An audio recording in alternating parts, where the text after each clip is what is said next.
Bom dia a todos. É com grande alegria que estamos mais uma vez nesta manhã de sábado, na atividade denominada O Espírito em Foco, onde nós refletimos e meditamos, acompanhando a obra O Autodescobrimento, uma busca interior, que faz parte da série psicológica da psicologia transpessoal de Joana de Ângeles, com o objetivo de conversarmos um pouquinho sobre nós mesmos, sobre a nossa vida, sobre a nossa realidade emocional, como espírito, como nos comportamos, como deve e pode ser o direcionamento nosso nessa existência. Então, nas nossas singelas meditações e reflexões, nós iremos aqui, nesta hora, conversar um pouco a respeito da obra da Joana. Nós estamos trabalhando ainda o item do capítulo 8, chamado O Passado. Nós paramos exatamente no item que fala do auto-perdão. Uma das grandes dificuldades emocionais nossas, dos muitos problemas que nós experimentamos, seja na nossa relação com o outro ou conosco mesmo, é a dificuldade do auto-perdão. Porque o passado ele está sempre, de alguma maneira, presente em nós. Porque a gente diz, passou, passou. O problema é que não passou, ficou para trás. Ou seja, a página virou, mas está escrita. Seus efeitos, consequências, emoções vivenciadas, experiências que estão gravadas em nós. E nós somos o que nós já nos fizemos de nós mesmos, o que nós já fizemos de nós mesmos até hoje. Somando as nossas vidas passadas, toda a nossa experiência emocional, nós estamos aqui como nós nos fizemos.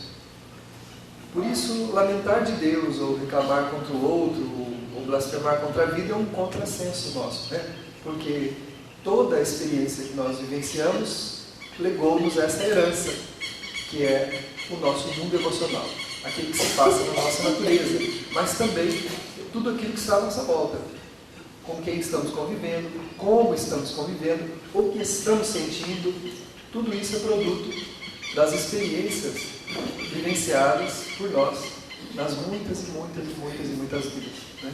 Agora, nesta vida nós estamos tendo a oportunidade de mudar esse contexto emocional, de alterar a significação dele, de observar-nos mais detidamente e começarmos a corrigir aquilo que não está de conforme com a lei divina, aquilo que está em distonia com a moral, com a verdadeira moral, não com a moral social, mas com a moral dita, a moral do bem, das coisas benévolas. E a Joana estava falando para a gente na última conversa sobre o auto-perdão, que é uma necessidade muito grande nossa. Se a gente não trabalhar no auto-perdão, nós vamos ficar trabalhando a culpa. E a culpa, ela não libera o espírito do cárcere onde ele se colocou quando cometeu o seu engano. Porque muita gente diz assim, eu sou livre e eu posso fazer da minha vida o que eu quiser. Certamente. Por fazer isso, por agir dessa maneira, quando não agimos bem, nós nos encarceramos nas consequências daquilo que nós criamos. Quando nós agimos bem, nós ficamos livres.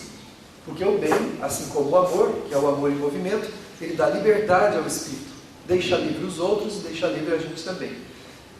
Quando a gente faz bem a alguém, nós não nos prendemos à pessoa. Pelo contrário. Um clima de gratidão, de alegria, de esperança se forma na relação nossa com as pessoas. E as pessoas se sentem bem conosco e nós nos sentimos bem com elas. Se elas forem embora, nós vamos ficar com saudade, vamos lembrar desse clima gostoso que já vivenciamos. As lembranças são boas e elas produzem vida. Agora, quando nós nos relacionamos de maneira negativa, nós, ao contrário de nos liberarmos, nós nos encarceramos num circuito fechado de vibrações profundamente dolorosas. Eu fico mergulhado na atmosfera mental do outro e ele fica mergulhado na minha atmosfera. E nós nos prendemos. E nesse sentido, acabamos sofrendo e vivenciando experiências dolorosas. E as coisas não andam, porque uma prisãozinha aqui, uma prisão ali, outra lá, a nossa vida começa então a patinar. Por isso Jesus foi, na sua sabedoria infinita, e tudo que ele falou é profundamente aplicável até hoje, e vai ser aplicável até os confins dos tempos deste planeta. Ele disse assim: reconcilia-te com teu inimigo, enquanto você está a caminho com ele. Ou seja, não se prenda, não caia na prisão de manter qualquer laço ruim com quem quer que seja. Porque só a gente vai poder sair de lá de dentro depois. E a chave só abre de dentro para fora. Nós teremos que consertar o coração para poder desligar e soltar aquela amarra ruim que nós criamos. Então são celas onde nós nos prendemos. Se prender num lugar com alguém que a gente gosta é bom. Agora, se prender em algum lugar para conviver com alguém que a gente não gosta ou tem uma dificuldade é horrível. Ah, mas a pessoa mora do outro lado do mundo. Engano seu. Se você mantém um laço de ódio, de mágoa, de ressentimento com ela, ela mora junto com você, ela está do teu lado. E você está trocando vibrações com ela. Não importa a distância onde ela esteja. O pensamento é instantâneo. Quando nós pensamos numa coisa, já estamos lá. Se você pensa em alguém, já está na presença dela. E como existe a mágoa e o ressentimento, nós nunca saímos da presença do outro, porque trabalhamos mentalmente num circuito fechado de pensamentos que nos levam sempre para a presença daquele ser que nós desgostamos, que nós não temos prazer de lembrar, de sentir, de comungar da presença, né? De compartilhar a presença, comungando de vibrações profundamente ruins. Então, é preciso que a gente deixe o passado, nesse sentido, resolvido enquanto vamos caminhando. O melhor é fazer o quê? Reconciliar sempre. Não guardar mágoas, não guardar ressentimentos, não manter vínculos negativos com quem quer que seja. Comentávamos na palestra de ontem ainda, o que as pessoas pensam e sentem a nosso respeito é um problema delas. Mas o que nós pensamos e sentimos a respeito delas é um problema nosso. É isso que nos prende. Não é o sentimento do outro. Porque as pessoas podem ter as impressões que elas quiserem de nós. Muitas vezes tem gente que tem antipatia gratuita a nosso respeito.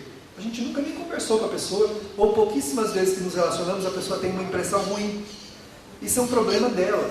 Ela nos está analisando segundo os sentimentos que ela possui. Mas isso não é importante. Isso não é importante. Mas a forma como nós agimos, essa é importante, porque isso é que vai nos dar paz, né? Se o outro me odeia, ou não gosta de mim, ou tem um sentimento ruim, eu não fico num circuito fechado com ele. Mas se eu também detestá-lo, se eu também antipatizar com ele, aí eu estou num circuito fechado com ele. E é profundamente triste isso. Então, nós temos que ter esse cuidado. Então a Joana fala que o auto-perdão é uma necessidade para luarizar a culpa. Porque muitas vezes a gente se prende na culpa, né? Reconhecendo às vezes o engano, o que a gente faz? Está vendo? Ó, eu não presto. Está vendo? Ó, não tem jeito, eu não tenho jeito. E fica martirizando-se, trabalhando a culpa. Quando na verdade, o que a lei divina pede? Que a gente procure o primeiro item da nossa regeneração, que chama-se arrependimento. O arrependimento, ele é o reconhecimento da falta. Não é um tribunal onde a gente vai se colocar para ser julgado e a gente mesmo lavrar uma sentença contra nós mesmos.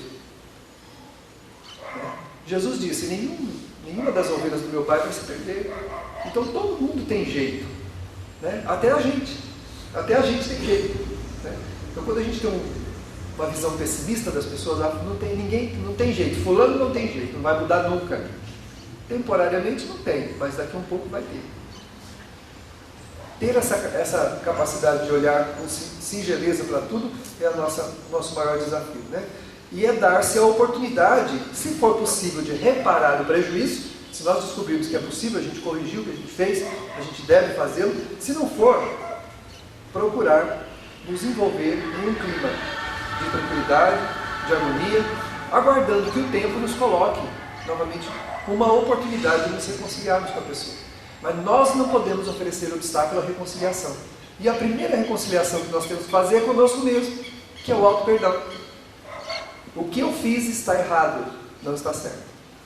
Mas eu sou uma alma imatura, estou aprendendo. Vou procurar, aí vem a proposta, vou procurar não fazer mais isso. Não é achar que a gente está certo, né? E se guardar dentro de um recipiente protegido, de um espaço protegido, e falar, não, eu estou certo e pronto. Isso não é reconhecimento da falta, muito menos é auto-perdão. Isso é autocondescendência. Eu estou sendo condescendente comigo mesmo. Estou passando a mão na minha cabeça e dizendo, eu estou certo. Muita gente vai às raias da estupidez, dizendo que está certo, quando está todo mundo vendo que está errado. Quantas vezes a gente bate cabeça na vida, porque todo mundo falou que estava errado para lá, mas a gente essa parede é vermelha. Não, essa parede é verde. E pronto. E a gente vai e depois constata a duras penas que a parede era realmente vermelha. E isso custa-nos, né? Custa-nos na economia emocional. Porque a primeira avaliação que o Espírito faz quando reconhece um engano: eu não valho nada. Eu sou uma porcaria. Eu não tenho jeito. E aí vai para a autocomiseração, para a autocondescendência, né? Que é aquela coisa de tentar se proteger, em primeiro lugar, tentando despertar a piedade divina. Eu já disse que Deus não tem dó de nós. Deus não tem dó dos seus filhos. Ele tem amor, que é muito maior do que dó. Deus não tem pena de nós. Deus tem amor. E por amor, se a gente precisar passar por uma experiência difícil para aprender uma lição, nós vamos passar. Ele permite, ele não inflige pena a ninguém. As reencarnações estão cheias de dores. Nós olhamos para a Terra, tem muita coisa boa, mas tem muita coisa muito triste. Tem muita gente passando por experiências dolorosas. Mas isso não é obra de Deus. É baseado nisso que os materialistas dizem que Deus não existe. Se Deus existisse, eles olham para a humanidade, não teria tanta dor assim por todo lado. Mas é um grande engano. Se nós não admitimos a reencarnação, então realmente Deus não existe. Ou se existe, é um ser profundamente arbitrário e cruel, que inflige dores onde ele escolhe. Bom, você vai sofrer, você e você. Pronto. E não é isso que acontece. O Criador é amoroso. E por amor, ele permite aos seus filhos retornarem aos mesmos palcos de onde saíram, para resolver os seus problemas com quem foi criado. Existe o Palhano Júnior tem uma obra dele, que chama Teologia Espírita, onde ele fala a respeito das confissões que as religiões fazem, né? De você ir lá confessar-se como religioso, seja qual for a religião, e contar lá para ele os seus pecados, para receber a absolução. Ele diz que foi alterado o texto original, porque o texto atual está escrito assim: confessai-vos os vossos pecados. Segundo o Palhano, está escrito assim no texto original: confessai-vos uns aos outros os vossos pecados. Ou seja, nós retornamos à Terra, e isso pode acontecer na mesma vida. Você pode ir procurar alguém e se confessar com ela, ou seja, resolver o seu problema com o seu irmão, com o seu semelhante. Se não acontecer naquela vida, fatalmente vai acontecer numa outra, quando Deus vai nos reunirmos para que juntos a gente consiga resolver as nossas dinâmicas que foram comprometidas e nós estragamos essa experiência por sermos imperfeitos, né? Então o primeiro item da nossa regeneração chama-se arrependimento, que é o reconhecimento da falta. Não é a autopunição, muito menos lavrar-se sentenças ruins, nem muito menos passar a mão na cabeça e achar que a gente está certo também, né? Mas é a gente compreender que está errado, para começar, e fazer a proposta: vou procurar não errar mais. Só que toda proposta precisa de ação. A proposta verbal, ela tem pouco efeito. É preciso uma ação verdadeira. E a doutrina espírita diz: fora da caridade não há salvação. Porque para a gente mudar, a gente precisa trocar o sentimento. O que fez a gente errar? Um sentimento não apropriado, que nos colocou em atrito com o outro, ou que nos fez fazer o mal. Nós temos que mudar isso. E como que nós mudamos isso? Só propondo? Não. As propostas, se ficarem só verbalizadas, o que vai acontecer? Na primeira oportunidade, nós vamos fazer de novo conforme o ser que somos, e não conforme aquele que nós queremos ser. Então nós precisamos agir para mudar o sentimento. Então a caridade, ela vem como um caminho supremo para que a gente mude o sentimento. Então, na nossa ação, nós temos que incluir, então, a caridade, que é quando nós nos preocupamos com quem sofre, com os necessitados, com aqueles que de alguma maneira precisam de ajuda. Quando nós fazemos isso, nós vamos mudando o nosso sentimento.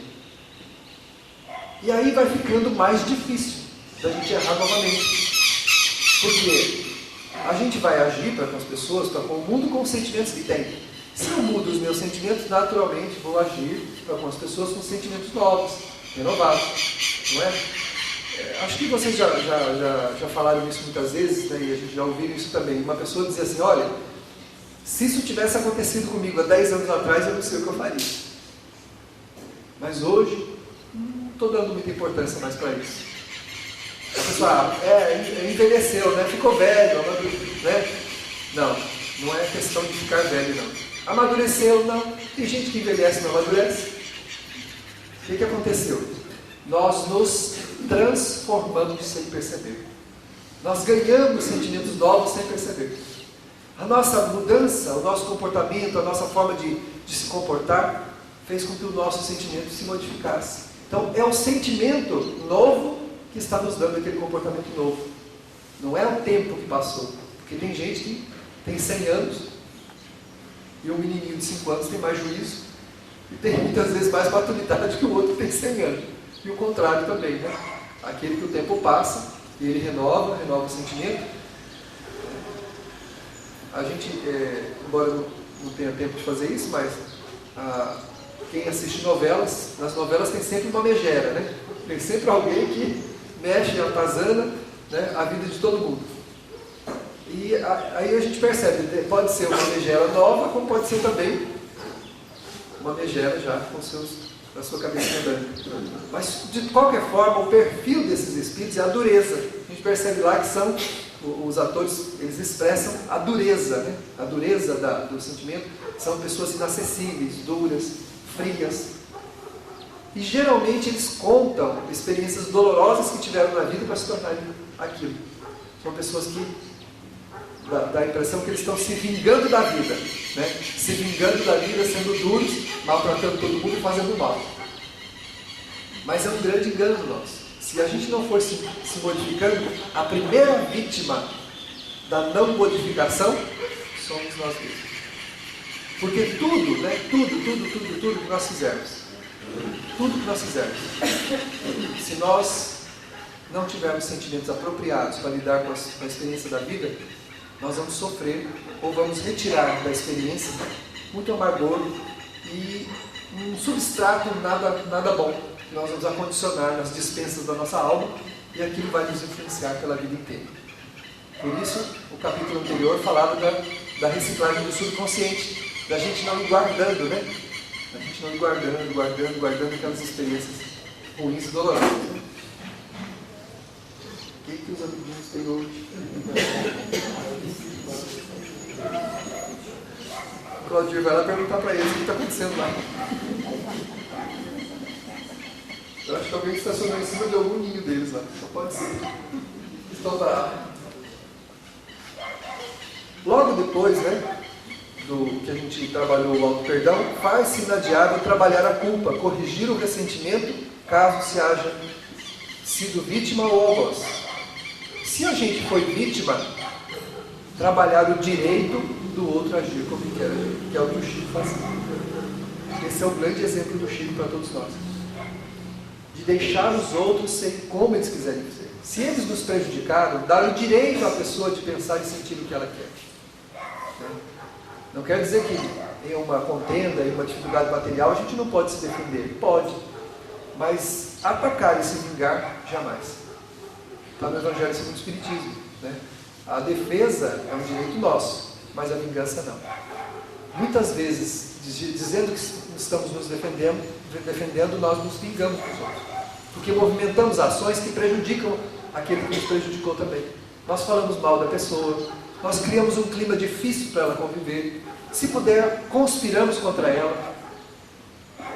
E quando não, mantemos em nossa mente, em nosso coração, pensamentos e sentimentos ruins contra a pessoa. Isso não corrige nada. Né? Mesmo que nós tenhamos aparentemente sido vítimas. Né? Se a gente foi o algoz, tentar a reconciliação. Nós podemos tentar pedir perdão, podemos tentar reparar o engano. Na primeira situação, que é a da vítima, considerar as circunstâncias que então fomentaram o acontecimento. A gente não sabe o que vai no coração de ninguém. É muito fácil julgar as pessoas pela aparência. Fulano não podia ter feito o que ele me fez. Né? Mas nós não sabemos o que vai no sentimento da pessoa. As fraquezas que ela possui, tanto quanto nós temos as nossas. O Evangelho segundo o Espiritismo fala que muitas vezes nós não vamos praticar o mal, não é porque a gente não quer, nem porque a gente é melhor do que os outros, é porque não apareceu a oportunidade certa. Muitas vezes, se formos tentados em alguns aspectos da nossa vida, possivelmente a gente vai cair. Né? Não estou dizendo que eles estão certos, mas nós criticamos os políticos, os corruptos, aqueles que fazem um monte de coisa. Será que na posição deles nós faríamos diferente? Será que Deus não nos poupou, colocando a gente distante desse cenário, porque sabe também da nossa fraqueza? Não sabe como a gente reagiria se estivesse lá? Não estou dizendo que eles estão certos. Todo mal é mal. Não importa onde ele se apresente, nem razões. Não existe razões para o mal. Mas existe razões para os sentimentos das pessoas. Cada um se manifesta como pode. Cada espírito dá o que tem. Se nós achamos tão errado o que está acontecendo no mundo, ou com o nosso país, ou com as pessoas que nós estamos convivendo, que tal nos modificarmos? O mal que nós enxergamos no mundo é um convite à nossa modificação. Não é a modificação do mundo. Aí que está o nosso grande engano. A gente quer que o mundo seja melhor para o nosso conforto. Mas se o mundo for melhor, nós não vamos estar mais confortáveis. Porque é o nosso sentimento que nos torna mais confortável, que nos torna em paz. Né? Sempre comento, os anjos não estão no céu, porque o céu, como nós imaginamos, não existe. Os anjos estão nas regiões infernais, ajudando aqueles que estão lá, sofrendo. Se você quiser procurar um espírito superior, não sobe não, desce. Entendeu? Não vai procurar ele numa colônia, de braço cruzado, num gabinete despachando, fazendo alguma coisa. Se você quer encontrar um ser luminar, um espírito elevado, você desce e vai encontrá-lo nas regiões de sofrimento, tentando ajudar aqueles que estão lá, né? Amparando, buscando, auxiliando aqueles espíritos que se perderam e que precisam de ajuda, que são os nossos irmãos, que se equivocaram com as suas experiências, como nós já fizemos muitas vezes. Então, ou seja, à medida que o espírito se aperfeiçoa, ele quer ajudar, ele quer auxiliar, ele quer se tornar útil, né? Em qualquer sentido que seja. A simples mudança mental propicia uma visão diversa do fato, mais favorável e benéfica. Nós começarmos a pensar diferente do que nós estamos pensando, já muda muita coisa. Ao invés de ficarmos presos nas razões que nós encontramos para as ações dos outros, ou para as nossas, que tal mudar o pensamento? Se fomos nós que erramos, conversarmos conosco mesmo. Eu sou um ser ainda em aperfeiçoamento, eu estou aprendendo. Ora, pede forças. Jesus não falou para vigiar e orar? Vigia as fontes do coração para impedir que o mal saia de lá. E ora pedindo forças para não praticá-lo, para ter lucidez. Na hora que o fato surgir, a gente não ceder e não se enganar. E em terceiro lugar, trabalho. Né? Então Jesus falou, vigia, ora, trabalho. O trabalho é a ação da caridade. Presto atenção em mim mesmo para verificar o que é que eu tenho no meu coração. A gente gosta muito de olhar os outros, mas tem dificuldade de olhar para si mesmo. Nós encontramos com facilidade todas as dificuldades dos outros. Fulano é arrogante, aquele lá é vaidoso, aquele lá se acha, o outro mentiroso, aquele ali tem inveja. Muito fácil localizar isso. Mas olhar para a gente e localizar o que há em nós que precisa mudar é mais difícil. Porque nós nos protegemos. Então, vigia para impedir que o mal saia do próprio coração. Inclusive o mal da censura, o mal da observação desairosa, ruim a respeito dos outros. A oração dá força. Toda vez que a gente ora, nós somos envolvidos numa atmosfera benévola e um benfeitor vem e nos ajuda a aconselhar a gente e a condicionar o coração num recipiente de paz, de harmonia, de tranquilidade, ajudando a gente a decidir melhor. E o trabalho nos renova. Aí sim, o trabalho faz a nossa renovação, que é o que nós viemos fazer aqui na Terra. Espíritos imperfeitos viemos à Terra para renovar, nos tornarmos a pessoa que a gente precisa ser. Mas nós ainda não somos. E é uma luta contínua, acirrada, constante. Não é uma coisa que a gente vai ter que fazer um tempo, eu cansei de ser bom, né? Ouvi uma pessoa falar, cansei de ser bom. Quer dizer, nunca foi, né? Ninguém cansa de ser bom. Ou é bom, ou não é bom. Não tem como cansar-se de ser bom. Impossível. Aliás, em o Evangelho segundo o Espiritismo, tem uma assertiva: o homem bom não sabe que o é. O sujeito que diz eu cansei de ser bom, o homem bom não sabe que é bom. naturalmente é percebido e notado por todos que estão convivendo à sua volta. As pessoas podem, como fizeram com Chico, quantos pensadores e religiosos disseram: nós não concordamos com a crença do Chico, mas é impossível discordar do Chico, ou seja, dele pessoa, do comportamento dele, da doçura dele. Como olhar para aquele homem e encontrar alguma coisa que não era boa? Não concordamos com a crença dele, mas não temos como discordar do Chico, porque é um homem bom. E a bondade, ela faz isso, ela suaviza a vida, né? Suaviza a vida e em torno dela constrói coisas boas. A maldade, os sentimentos menos dignos, eles tornam a vida difícil, amarga, e tudo que se constrói em volta é ruim também. Quantas vezes a gente já ouviu dizer: na minha vida nada dá certo, tudo que eu faço dá errado. O que está acontecendo comigo então? Os meus sentimentos não são bons e a minha plantação em torno de mim também não é boa. Os frutos que eu tento colher são o quê? Amargos. Frutos do quê? Da minha amargura. Frutos da minha amargura. Ninguém colhe em terra alheia, não tem jeito.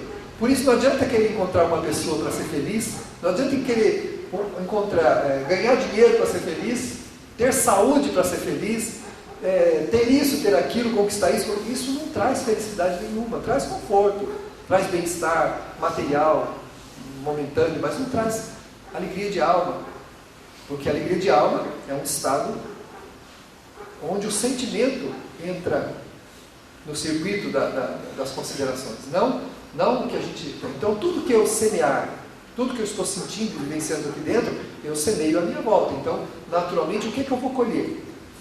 Frutos amargos, porque eu estou amargurado. Mas também com a vida que eu tenho, novamente a autolimitação, posição de vítima. A gente costuma colocar-nos na posição de vítima. Que vida que eu gostaria de ter? A pessoa fala: mas está bem com a vida que eu tenho. Mas se nós nascêssemos 1000 vezes, nasceríamos assim, da forma como estamos. Porque essa é a experiência ideal agora, para o meu crescimento, não tem outra. É com essas pessoas, é com essa condição material, é com essa condição física, é tudo está apropriado à nossa necessidade, não tem nada errado. Está tudo apropriado, sem nenhum engano.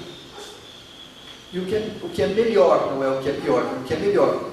Essa planificação foi feita por nós. Lá no capítulo sobre a fatalidade do Livro dos Espíritos, que nós estamos dando na quinta-feira, fala sobre isso. Já na primeira questão do item fatalidade, ele diz que a planificação da existência foi feita por nós. As escolhas foram nossas. Mas, como diz um amigo meu, eu não sei onde eu estava com a cabeça de pedir essas coisas. Eu não sei onde eu estava com a cabeça. Pois é, bem no lugar. Por isso que pediu.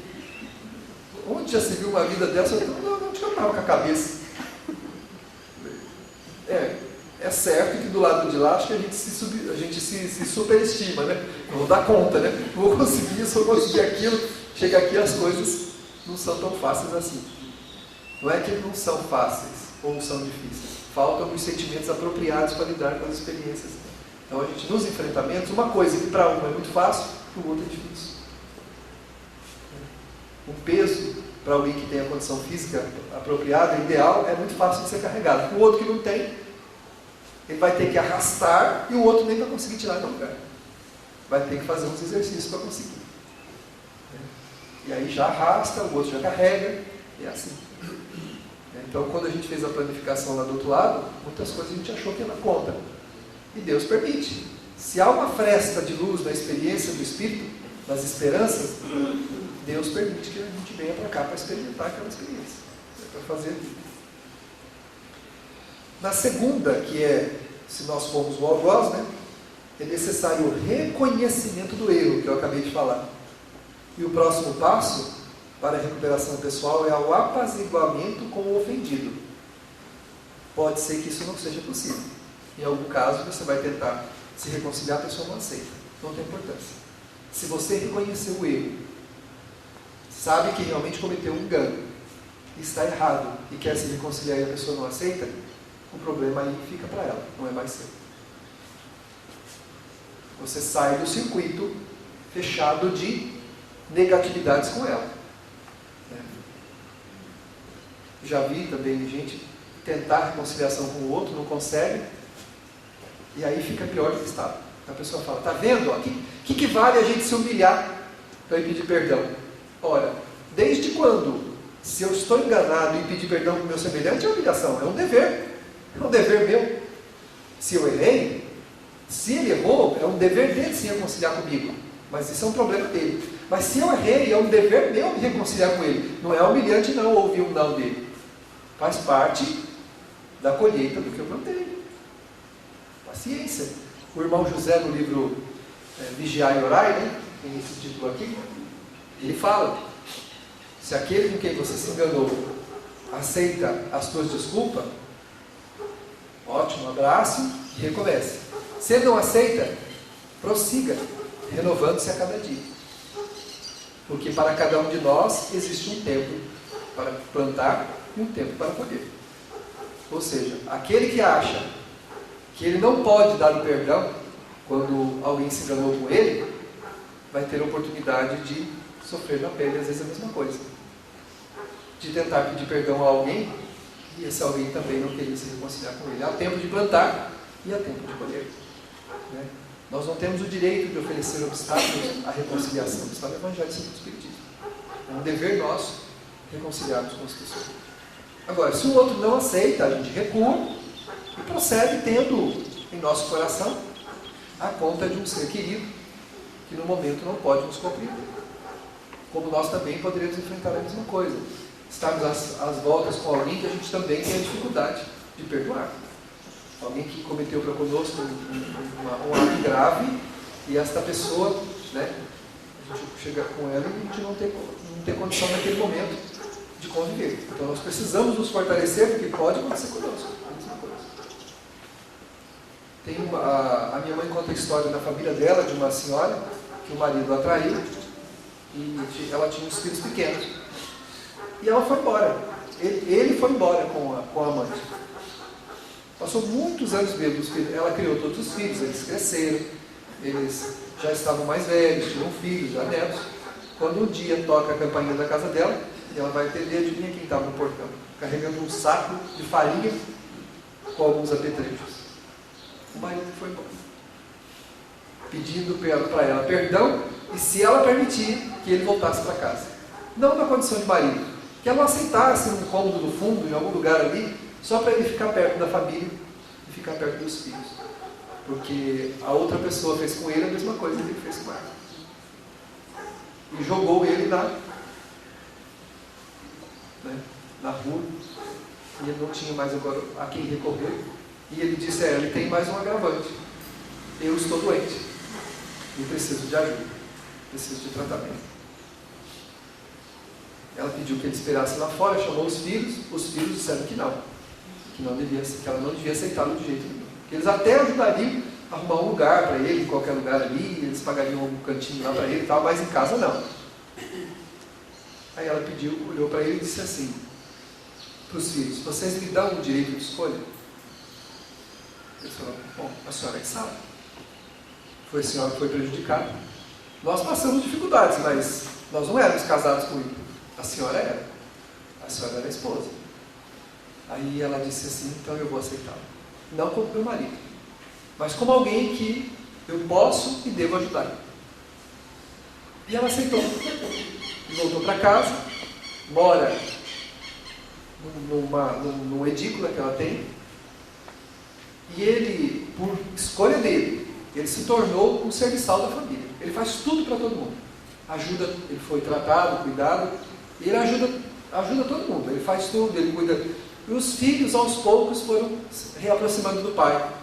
E hoje, mesmo vendo ele, não tendo aquele amor de filho, porque eles não foram criados com ele, eles o respeitam e cuidam dele. E a senhora também, ela respeita essa tia da minha mãe, ela respeita ele, né? E só que ele fica para lá, ela fica para cá, mas ela cuida dele. Ela nunca... A minha mãe disse que ela nunca levantou os olhos ou abriu a boca para dizer uma palavra depreciativa a respeito dele para ninguém. Ela cuida dele até hoje. Ela já está bem velhinha e ele era um pouco mais novo que ela. E hoje ele cuida dela. Ele que leva ela para lá, leva ela para cá, cuida da casa, faz um monte de coisa, né?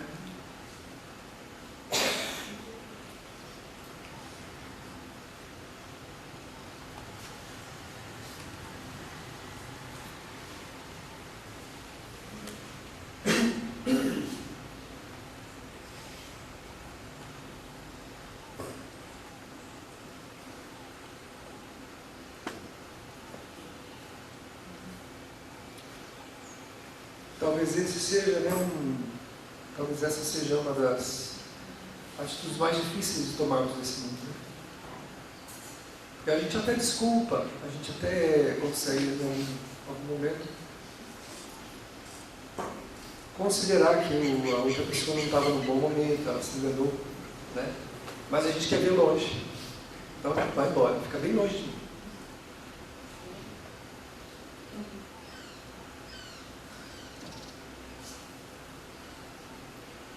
E quando isso acontece, nós perdemos a oportunidade de praticarmos o amor como Jesus nos ensinou. Amai-vos uns aos outros como eu vos amei. Um amor que levou ele à cruz e a pedir perdão a Deus por nós, porque não sabíamos o que estava fazendo. A pessoa que se engana contra nós não sabe o que está fazendo. Como nós também, quando nos enganamos com os outros, não sabemos o que estamos fazendo. Não sabemos. Se a gente soubesse o circuito de dor que a gente se enfia, se coloca por conta das nossas atitudes, nós não faríamos. Por isso que é melhor ser brando, é melhor ser pacífico, é melhor ser doce, é melhor ser bom. Do que ser duro, ser exigente, querer que as pessoas ajam como nós gostaríamos que elas agissem. Impondo condições para as pessoas conviverem conosco. Cada um dá o que tem, cada um dá o que pode. Até o fato de nos sentirmos ofendidos faz parte do nosso orgulho. O que importa o que o outro pensa a nosso respeito, o que o outro fala? Isso é um problema dele. Por que a gente se importa tanto? E por conta disso nós não auxiliamos, nós não ajudamos, nós queremos ficar longe, distantes. Você fica, eu até te ajudo, mas você fica aí, eu fico aqui. Não quero mais saber de você. É um grande engano nosso. Isso também tem a ver com as nossas culpas, viu? Com as culpas que nós trazemos dos enganos passados, quando lá nas encarnações anteriores, nós não agimos bem. E as experiências mal sucedidas do ontem retornam hoje a conta de pesares na alma, que faz com que a gente seja tão duro com os outros e tão duro com a gente mesmo. São os pesares que nós guardamos. Precisamos nos suavizar, sermos mais doces, mais tranquilos. Disse uma poetisa que quando alguém olhava nos olhos do Chico, era como olhar para um lago de águas paradas, tranquilas, ou olhar para uma revoada de pássaros, que embora fazendo grandes movimentos e algazarra, tem uma harmonia, tem uma suavidade. Quando as pessoas olham para os nossos olhos, o que elas veem? O que elas enxergam? A dureza, a firmeza de alguém que não tem ainda a suavidade para poder conviver consigo mesmo em campos de ternura, de tranquilidade, e também conviver com os outros nesses mesmos campos. E a dificuldade depois é se nós passarmos para o outro lado da vida desse jeito, né? Porque muitos espíritos que partem acabam voltando para procurar os seus familiares e querer se reconciliar agora, quando já não dá mais tempo nesta vida. Por isso que Jesus falou, reconcilia-te com o teu inimigo quando está a caminho com ele, com o teu adversário. Porque se você tiver a caminho com ele é mais fácil. Porque se ele for para lá ou eu for para lá, fica mais difícil, porque muitos não conseguem ir embora e ficam aqui procurando aqueles com quem errou para tentar, me perdoa, me desculpa, né? Mas para essa existência é um pouco tarde. Vai ter que ficar para a próxima. É melhor fazer isso. Estou me lembrando da Dona Olívia, uma senhorinha que nós visitávamos há muitos anos atrás. E a Dona Olívia, o marido partiu cedo, ela teve uma vida muito difícil. Nós ajudávamos, íamos levar as coisas para ela, quer dizer, nós recebíamos ajuda, né? O que a gente levava era coisa material, nós colhíamos dela ajuda que a gente não pode pagar nunca. E um dia eu escutei a Luciana perguntar um negócio para ela, e ela virou para a Luciana, eu estava de longe. Você sabe que a gente só escuta aquilo que tem necessidade de ouvir, né? Eu escutei de longe que ela falou: minha filha, não liga para isso não, eu já estou calejado. E eu olhei para ela naquele momento, eu não vi nenhum pesar na exclamação dela. Na linguagem simples dela, estar calejada significa o quê? Já não ligo mais para isso. Eu não me importo mais com isso. Dele a gente faz. Ela estava falando de forma sincera: minha filha, eu já estou calejada, não liga para isso não. Eu não sei o que aconteceu, não quis nem saber. Mas a frase me marcou e está gravada na minha mente até hoje. Talvez a gente precise se calejar. Deixar o aprendizado aconteça. E por isso que Jesus falou que o perdão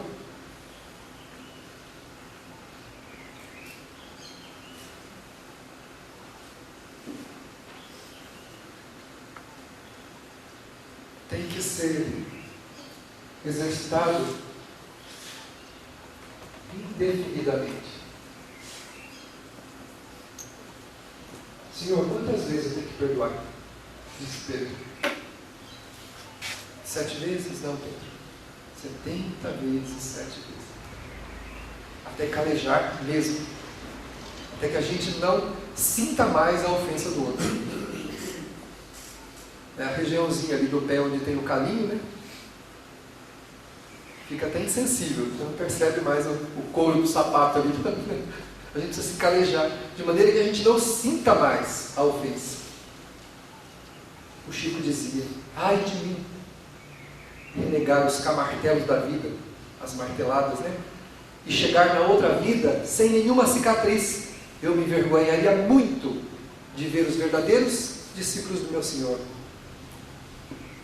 todos iluminados e todos cheios de cicatrizes pelo trabalho prestado, e eu chegando lá de pele lisa, sem nada. Ai de mim, renegar os camartelos da vida. Ou seja, aceitemos. Não como masoquismo, né? Como alguém que gosta de sofrer, mas como alguém que precisa compreender o sofrimento. Que precisa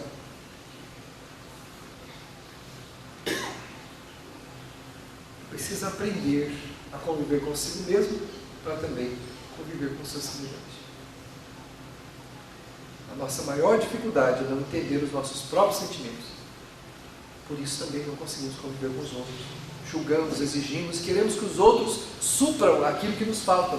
Nós queremos bons amigos, bons afetos, bons patrões, bons clientes, boas pessoas. Nós exigimos isso, porque na verdade não somos bons, não temos sentimentos que sustentem o nosso equilíbrio, a nossa paz. Quando tivermos isso, nós teremos a alegria de conviver, não importa com quem seja, do jeito que cada um é. Mas para isso precisamos adquirir grandeza. Sem grandeza não tem jeito. Aí acusamos Deus de um monte de coisa. Minha vida é uma porcaria, Deus me deu uma vida maldita, uma vida ruim. Deus não nos deu nada. Nós trouxemos uma herança das experiências do nosso passado, que está conosco agora. Aqueles que estão conosco, as experiências que nós estamos passando, todas estão na nossa bagagem. Por isso somos tão diferentes uns dos outros. Por isso a humanidade é profundamente diferente. Uma mãe tem 5 filhos, nenhum deles são iguais. Você se casa com alguém que não é igual a você. Convivemos com pessoas que são muito diferentes de nós, e nós diferentes deles. Porque cada espírito está num momento diferente da sua evolução, com a conquista que fez, com o aprendizado que fez. Está se comportando como pode. Por isso que nós não podemos exigir nada de ninguém. Cada um está se comportando como pode, embora nós não compreendamos isso. Cabe-nos realizar o autoentendimento, a avaliação do nosso sentimento para sermos melhores. Vale a pena ser bom. Se não fosse Jesus, não teria vindo à Terra e a vinda dele não teria valido nada. E ele acrescentou um mandamento à lei divina: amai-vos uns aos outros como eu vos amei. Ou seja, você quer ser feliz? Só tem esse jeito, não tem outro jeito. Ninguém, ele falou, ninguém vai ao Pai senão por mim. Ou seja, não tem outro jeito da gente ser feliz senão observar o que ele fez e viver como ele ensinou. A gente vai bater cabeça por 1, 2, 3, 4, 5, 6, 10, 20, 30 encarnações. Até a ficha cair. E a gente compreender que o nosso sofrimento não é culpa de ninguém. É o nosso aprendizado. Colheita das nossas plantações. Experiências que nós precisamos para reeducar o espírito, para realinhar a alma, realinhar o pensamento, realinhar o sentimento. Para não lamentarmos do outro lado da vida quando não adianta mais nada. Para esta vida não adianta mais nada. Aí teremos que aguardar uma outra. Tem pessoas que todo mundo deve conhecer alguém assim, que vivem em meio a tormentas que a gente não conseguiria viver. E essas são pessoas tranquilas, que têm uma sabedoria de vida que a gente fala, meu Deus do céu, onde que essa pessoa encontra forças? Como ela consegue caminhar do jeito que caminha? Se eu com muito menos já me aflijo, já sofro, né? Porque adquiriu essa experiência, essa força. Né? Então, missão. Quantas mães que reencarnam para ajudar filhos, né? Ajudar espíritos que recebem a condição de filhos. Mas o marido foi embora, ou ele desencarnou, mas a experiência não era dele, minha filha, era sua. Cada espírito assume individualmente a sua tarefa. Pode ser que essa missão seja compartilhada, mas não é certeza de que seja. Muitas vezes a experiência é minha. Não tem como compartilhar ela. É minha. Sou eu que estou em aprendizado. Eu me comprometi. Ou eu estou ajudando aquele espírito a se corrigir porque ele se desencaminhou e eu estava lá. E o auxiliei ou não fiz nada. Fui omisso. Agora estou aqui com ele, estou ajudando ele. Como essa tia da minha mãe, que o marido foi embora cedo e ela se virou com a vida, cuidando desse espírito, construir. E ainda não recebeu no final da existência dele, já mais velhinho, tudo, com dificuldades, ela não recebeu. Porque a felicidade dela, o compromisso dela, a missão dela, não era a missão dele, poderia até ser. E se foi a dele, ele deixou para trás. Mas isso é um problema dele. Ela pode auxiliá-lo, independente das atitudes que ele tomou. Como nós também podemos aceitar as pessoas como elas são, independente do que elas façam. Enquanto não fizermos isso, nós não seremos felizes. Nós não conseguiremos caminhar bem. E muitas vezes a gente reclama então que as nossas coisas não dão certo, que a nossa vida não caminha bem, mas a vida que se organiza em torno de nós é a vida que está dentro de nós. A psicologia diz isso, as terapias holísticas hoje muito em moda falam exatamente isso, e os espíritos nos falam isso também. Que a vida que há dentro de nós, a forma como nós pensamos e sentimos, organiza a vida que está em torno de nós, de acordo também com a nossa programação reencarnatória, claro. Tem algumas experiências que nós programamos. Algumas experiências nós programamos e vamos passar por elas. Mas mesmo assim, elas podem ser elas podem ser amenizadas ou podem ter para nós um caráter bem diferente de quando nós assumimos elas antes de reencarnar. Quando assumimos lá no mundo espiritual, seria para nós aquela experiência um grande sacrifício. Reencarnamos, nos melhoramos e quando passamos por ela não é mais aquele sacrifício que a gente achou que era quando programou. Porque cada um de nós pode ser melhor, todo dia. À medida que a gente vai se melhorando, os enfrentamentos que nós vamos ter que passar, as coisas que nós vamos ter que assumir, porque nós pedimos assim, podem ter para nós um caráter bem diferente do que aquele quando a gente assumiu lá, que seria um grande sacrifício, com aquelas forças que a gente tinha. Mas quem adquire novas forças, não é? Consegue passar por elas com mais facilidade. Eu tenho aqui um peso de 40 a 50 quilos. Dou conta de trazê-lo para cá? Acho que arrastando dá. Vou lá, testo, consigo. Peço ao mundo espiritual, pode me dar aquele peso ali. Vai ser eu não contava que além de conseguir arrastá-lo, que é a única coisa que eu consigo fazer, porque eu não tenho forças para isso, teria irregularidades no chão, teria tocos, pedaços de cascados que iam segurar mais ainda. Eu não contava com isso. Aí eu mergulho na carne, venho para a terra, assumo a responsabilidade, a hora de puxar o negócio, começa a bater aqui, segurar lá, prender aqui, além de já não ter força para carregar, ainda vou encontrar outros obstáculos. Esses obstáculos nada mais são do que os nossos despreparos de alma, a falta de valores para a gente poder carregar. Mas aí ao invés de lamentar e reclamar e chorar, o que eu faço? Começo a perguntar para mim mesmo, como é que eu consigo ganhar força para, em vez de arrastar essa coisa aqui, eu levantar isso? Que aí eu vou ter menos resistência. Aí eu falo, bom, uma boa academia vai me ajudar.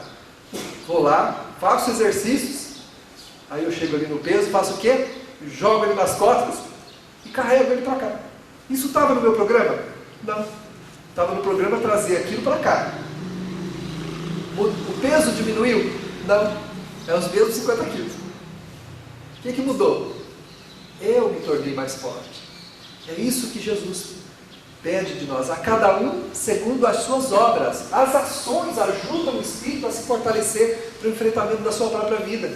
As ações do bem ajudam o espírito a fortalecer-se para os enfrentamentos da vida. Mas tem aquele que vai ter que arrastar esse peso por entre os cascalhos e as pedras, porque não quer fazer nada a mais para ser melhor. E arrasta reclamando, lamentando, xingando, blasfemando contra Deus, contra todo mundo, se achando injustiçado, vitimado.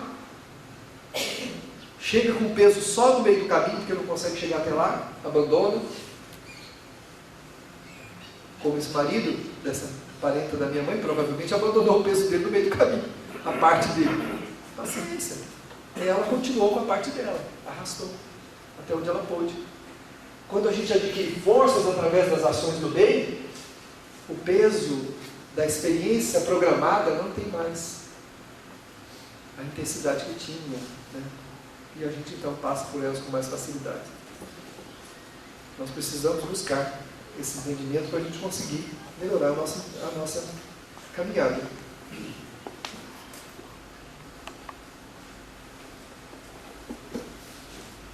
Em se tratando de ação pretérita, ou seja, de outra vida, rebotem a disposição psicológica para a renovação do comportamento, porque é a lei de causa e efeito agindo. Então nós temos que fazer o quê? Procurar respostas emocionais gratificantes. É o que eu falei, buscar a renovação do sentimento para que esse passado, mesmo não podendo hoje, a gente não sabendo o que a gente fez, ele possa ser amenizado com as coisas melhores que a gente faça agora. Podemos fazer visualizações positivas para melhorar a nossa mente. Fazemos visualizações positivas.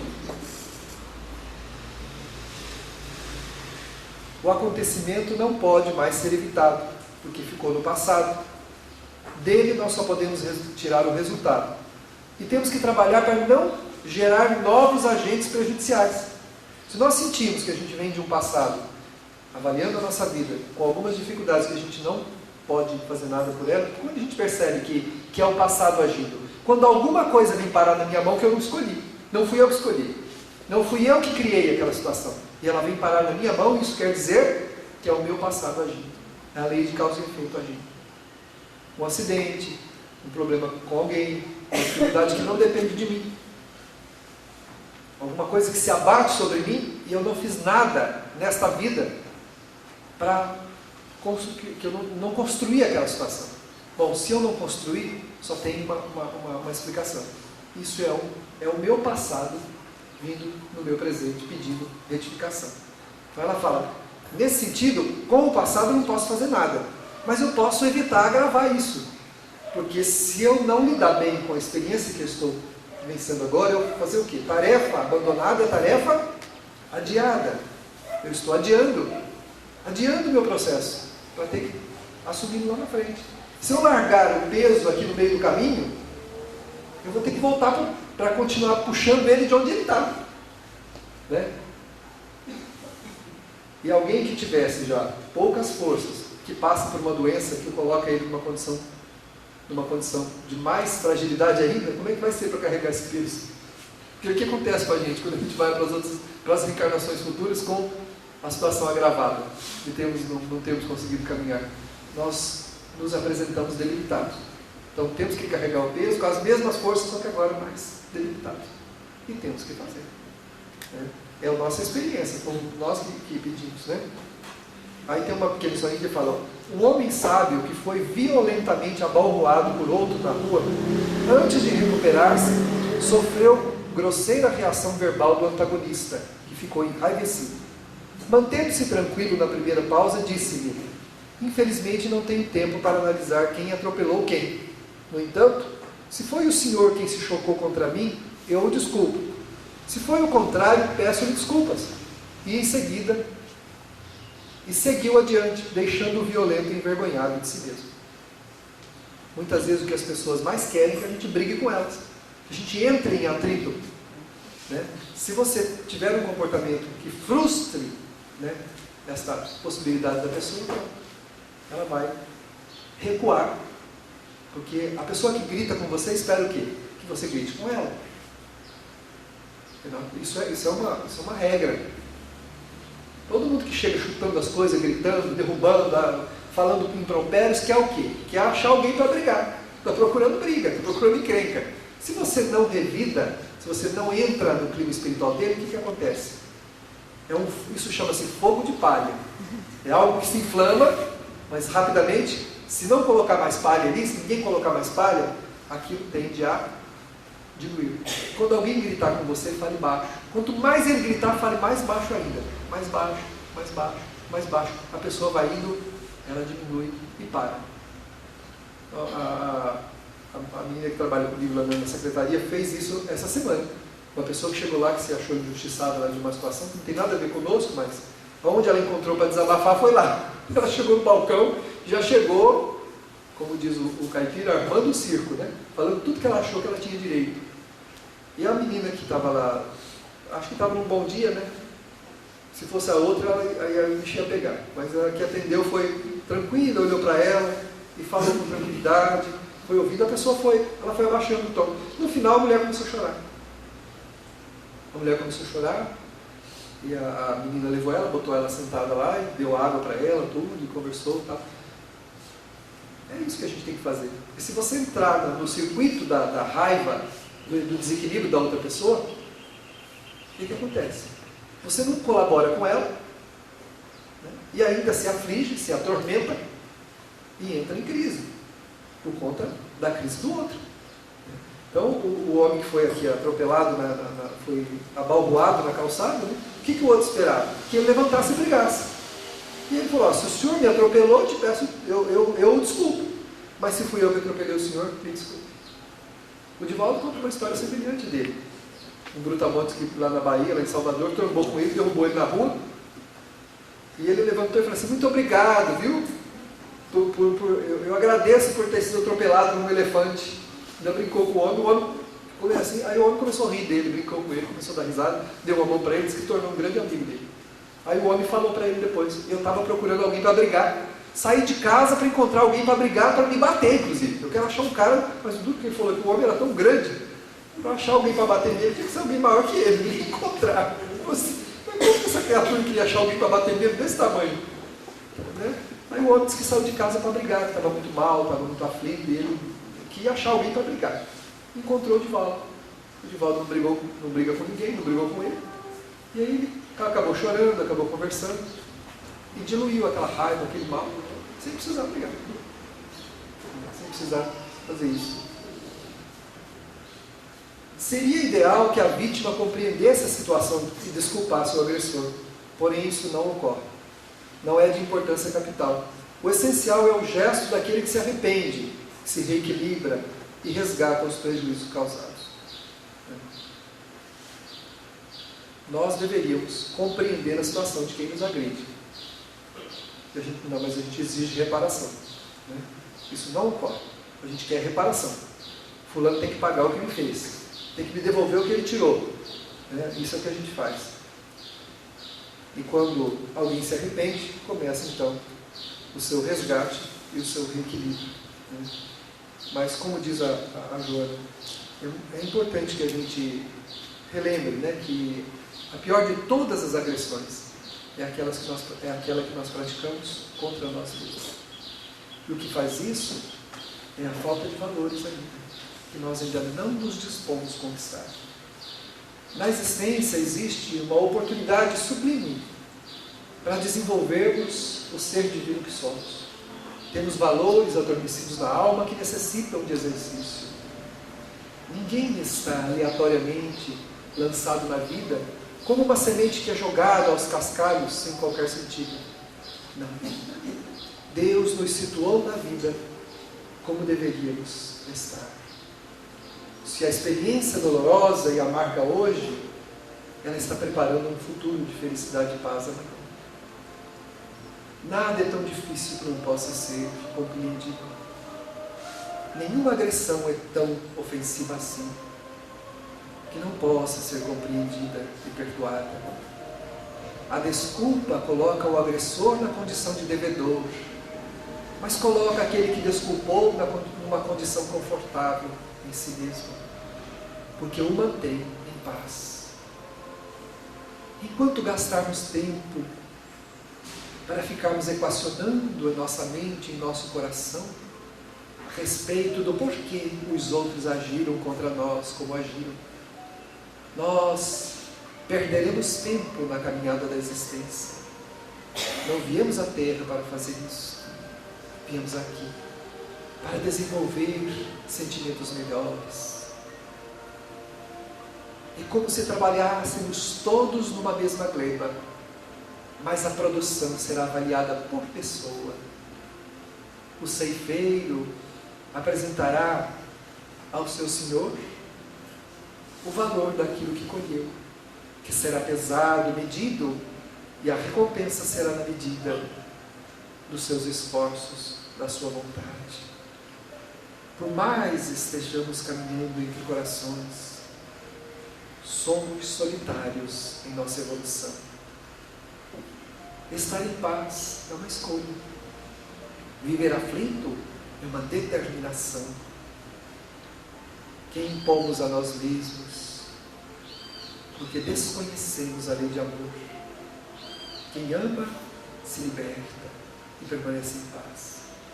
Faça o que fizer, façamos o que fizermos, tudo deve ser pacificamente encarado como doação. Doação em nosso próprio benefício. Hoje conforta o outro, amanhã nos traz conforto e paz. Que Jesus nos abençoe nesta manhã de luz e doação. Graças a Deus.